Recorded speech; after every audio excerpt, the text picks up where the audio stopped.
you have an old desktop or laptop laying around, you also have an old hard drive that you could be using as an external hard drive. All you need to do is remove that storage and put it in an enclosure. Together, they make a pretty cheap external hard drive. But before you go out and do that, there are a few things you need to know. If you pulled your drive from a laptop, it'll be a 2.5-inch drive that looks something like this. If you pulled the internal drive out of a desktop, it'll be a lot bigger, a 3.5-inch drive that looks like this. Most people are going to be dealing with a SATA drive, but if your drive came from an older machine from before 2003, it'll be a PATA drive, so just keep that in mind. Now that you know what kind of drive you have, it's time to start thinking about the enclosures. So there are a few things you'll want to look for. First of all, make sure you're picking the right size for your drive. A 2.5-inch enclosure looks like this, and an enclosure for a 3.5-inch drive looks something like this. One difference that you'll notice with this one is that it'll come with an AC adapter, which makes it a little bulkier and not so good for portability. Next, you'll want to pick your external interface.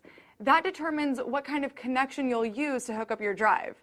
In most cases, you'll go with a USB 2.0 connection because any computer can connect with that. But if your computer can take USB 3.0 or FireWire, go with that. Those are faster connections. Now that you have those details out of the way, the last thing to consider is what the enclosure is made out of. When you're shopping for enclosures, you'll notice that they come in aluminum or plastic. Always go with aluminum. It'll keep your drive a lot cooler. Okay, once you have your enclosure in hand, all that's left to do is put it together, and that's really simple. I'll grab my hard drive and put these two connectors together. Now I'll take this part, put it back in the enclosure,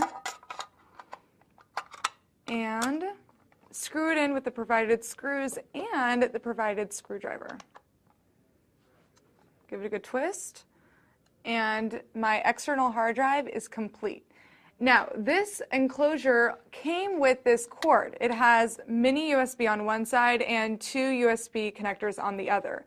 Reason being that this drive needs more power than normal USB devices. So I'll put my mini USB in here, connect both of these USB cords to my laptop, and there it is. My computer recognized it just like it would any other drive. So now I can open it up, browse some really old files on here, or I can reformat it and start with a clean slate. If you have any questions during this process, please let me know on Twitter and check out the accompanying blog for more tips. For CNET.com, I'm Sharon Vaknin.